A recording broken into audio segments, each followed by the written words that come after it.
айтам. Өзімді таныстыруға рұқсат етіңіздер. Мен Аргенова Күміс Рамазан қызы. Ақжар ауданы Ленинград ауылы Еркетайым балалар бөбекжай бақшасының тәрбиешісімін. Мен таңдаған салам коммуникация. Көркем әдебиет интегралды ұйымдастырылған іс-әрекеті. Тақырыбы аққала, мақсаты.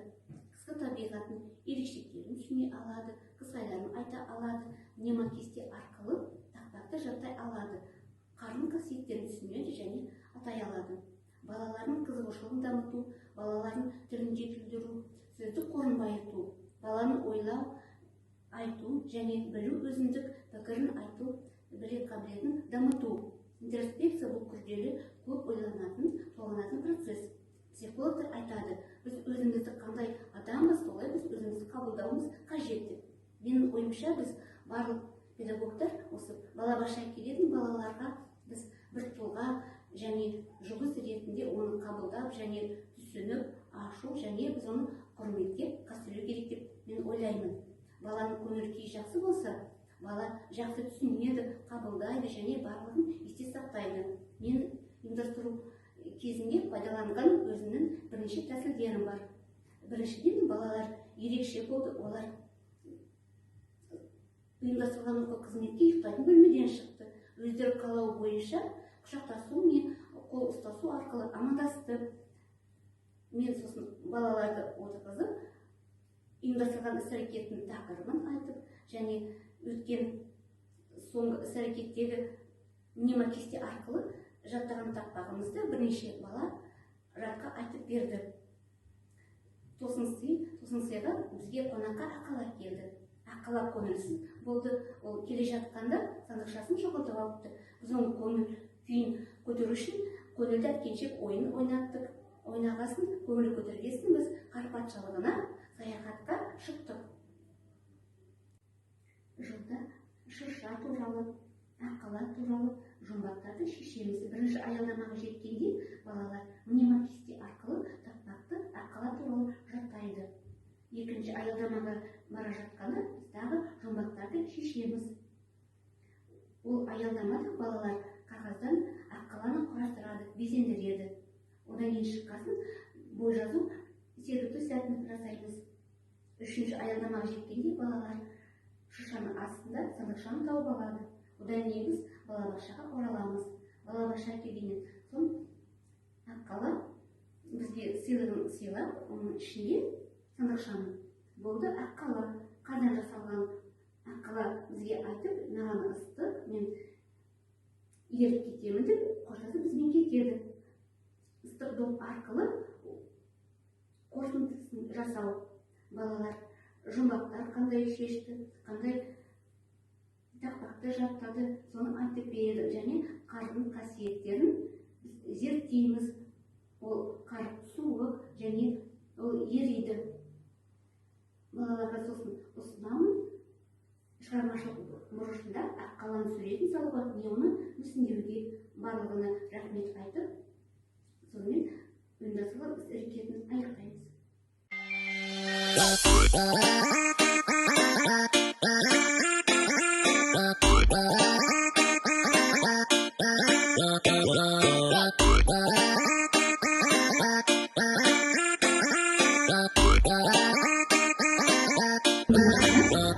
Көркем әдебиет интегралды оқу іс-әрекеті болады.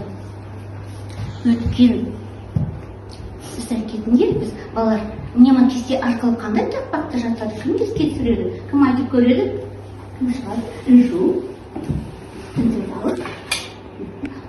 бұрылады, мерген. Смотраймыз, самымен доғалар тонкий еді, аяз бетінен сүйеді. Бар бала жиналып, тұрғызамыз аққала. Күміс барайым, жымыраймыз санамен.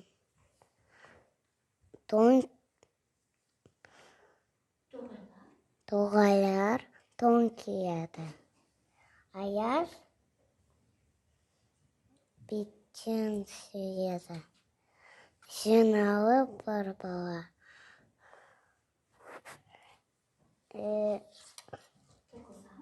Тұрғызамыз Бақамыз бар әлем.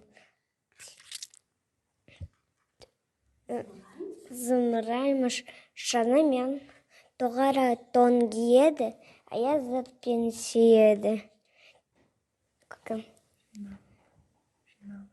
24 бала. Тұрғызамыз аққала. Балалар біздің үстәлетіміз ұйымдастырған тақырыбы аққала. Сәлеметсіздер ме балалар? Сәлеміз Балалар, мен сендерге шарды ала келдім. Шардың түсі қандай балалар? балалар, ол қай жыл мезгілін белгілейді? Қыс мезгілін, әрине. Қыста жер қалай болады? Қандай болады? Не жатады жерде? Қар жатады, әрине. Жарайсыңдар балалар.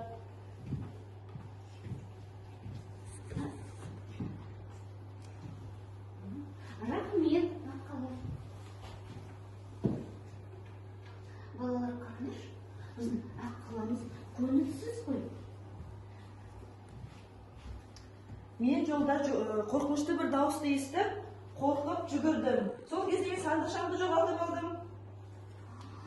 Бірақ көңіл күйім жоқ менің. Не істейміз? Біз көмектесеміз бе? Бірақ көңіл күй жоқ қой. Қалай біз жақсы көңіл күйсіз жолға шығамыз? Кәне балалар, көңіл көтерейік.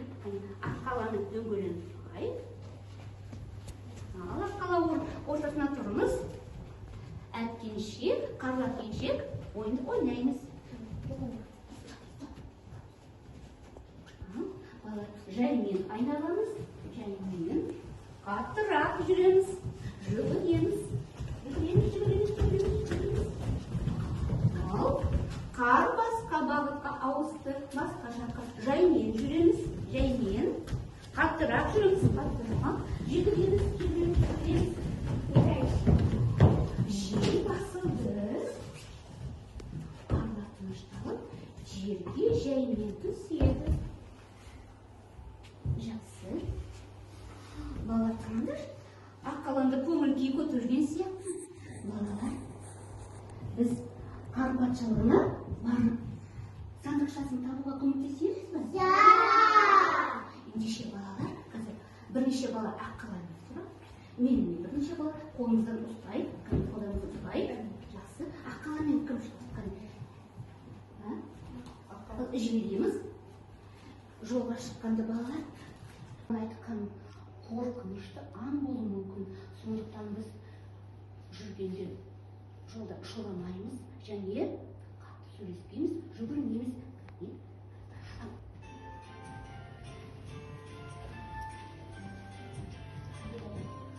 Ой, ана жерде не жатыр? Тікен, тік-пісте, қысы жазы бір түсте ол не балалар? Шырша. Әрине шырша. Аққаласының қолыңызда не? Менің қолымда жұмбақты зулап түсіп төменге, шыға алмас мінсіз бөгенге. Ол не балалар? Ол не? Зулап түсіп төменге, шыға алмас мінсіз бөгенге. Міне кесте арқылы қазір тақпақ жаттап көрейік. Біріншіден бағалаңдар, қарап алыңдар. Бір топ бала далада. Тыңдап алайық. Соқты қардан. Аққала. Мұрны қып-қызыл. Үшкір. Көзі көмір. Қап-қара. Қане балалар, маған тағы көмектесіңдерші. Бірге айтып көрейік.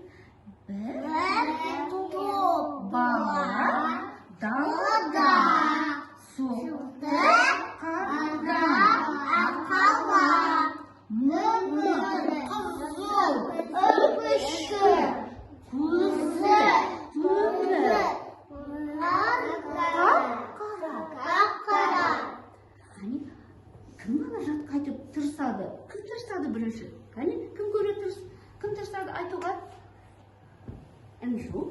Бір топ бала далада. Соқты Kamen akıllı. Murun kıpkızıl öpüşkün. Kas Көзі kızı kar көмір. kömür. Kapkara. Топ. Top. Бала. Baba. Dalada. Соқты. Suhtı. Қардан. Kaudan. Аққала. Akava. Munu. Қызыл. Kızıl. Upışkı. Kuzu. Kumul. Kapkava. Қара жақ. Top. Топ. Top. Бала. Baba. Dalada. Соқты. Suhtı. Kartın. Akala. Жасы. Murun. Kızıl. Kızıl. Үшкір. Işık. Көзі. Kuzu. Kömür. Kapkara. Жақсы, рахмет. Кімдер тағы? Топ. Top. Бала. Baba. Dalada. Соқты. Suhtı. Қардан. Kardan. Аққала. Kara. Мұрны. Murun. Қызыл. Kuzu. Үпішкір. Öpüşkür. Kuzu. Kömür. Kapkara. Жақсы, керемет, рахмет. Bir. Топ. Top. Бала. Baba. Далада. Dalada. Соқты. Suhtı. Қардан. Kardan. Аққала. Akava. Мұрны. Murnu. Қызыл. Kızıl. Үпішкір. Öpüşkür. Көзі. Kuzu. Көмір. Kömür. Қап-қара. Kapkara. Денеміз бара қардан, мұрынымыз сәбізден, қалпағымыз шелектен, өзіміз бар көмірден. Ел достарым келіңдер, билейік шаттана, үйреніп. Балалар тыңдаңыз, тағы бір жұмбақ шықты ғой. Шелек қалпақ басында сәбіз екен танауы, қыста қырдан туатын, тауып көрші сен оны. Ол не балалар? Аққала. Жақсы. Не құртырсыздар?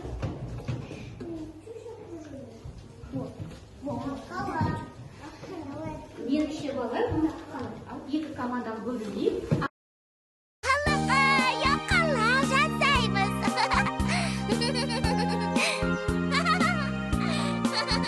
Қыздырайық ойынды, көрсін бізді кең дала. Суық шалмас бойыңды, билесең шыр айнала. Кел достарым келіңдер, билейік шаттана. Үйреніңдер, көріңдер, қардан соқтық аққала, аққала.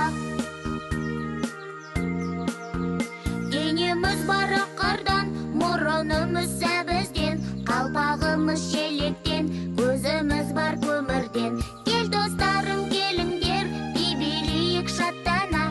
Үйреніңдер, көріңдер, қардан соқтық аққала. Кел достарым келіңдер, билейік шаттана. Үйреніңдер, көріңдер, қардан соқтық аққала, аққала. Қандай екен тамаша, жарайсыңдар балалар. Боран соғар, оң жақтан. Боран соғар, оң жақтан. Қар көтеріп ойнаса, су көтеріп қолғаптан. Жақсы. Ары қарай. Әне, қолын ұстады.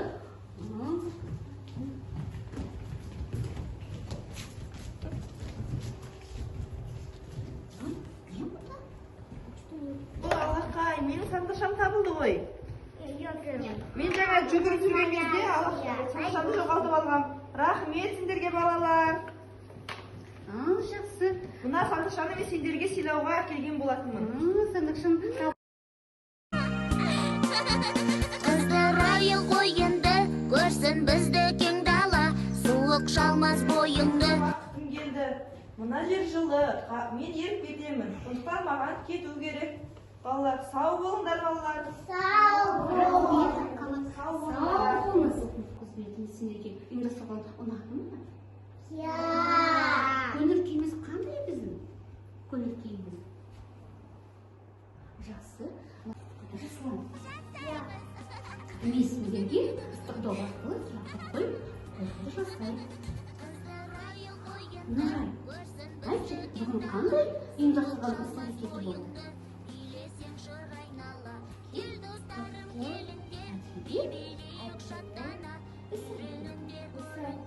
Жақсы, рахмет. Жасұлан, біз қайда саяхатқа бардық?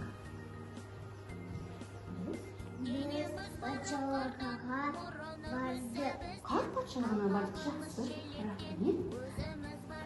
Расул, айтшы, бізге қонаққа кім келді? Расул айтады.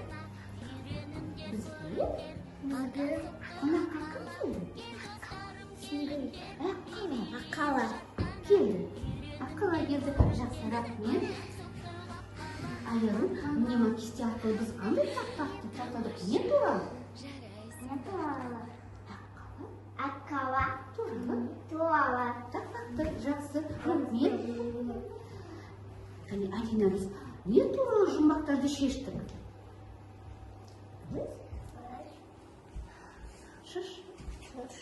Туралы жұмбақ шештік. Жақсы, рахмет. Карина, біз не туралы жұмбақты шештік? Шана туралы жұмбақты шештік. Жақсы, рахмет. Інжуға қандай сұрақ қойды? Інжу, қардың қасиеті қандай? Не айтады қар туралы бізге? Інжу. Қар? Суық. Түсі қандай? Ақ түсті. Жақсы, рахмет. Осымен балалар, ұйымдастырған іс-әрекетіміз аяқталды. Шығармашылық оқушында болады аққаланың сөздерін салуға және оны мүсіндеуге. Баршаңызға рахмет.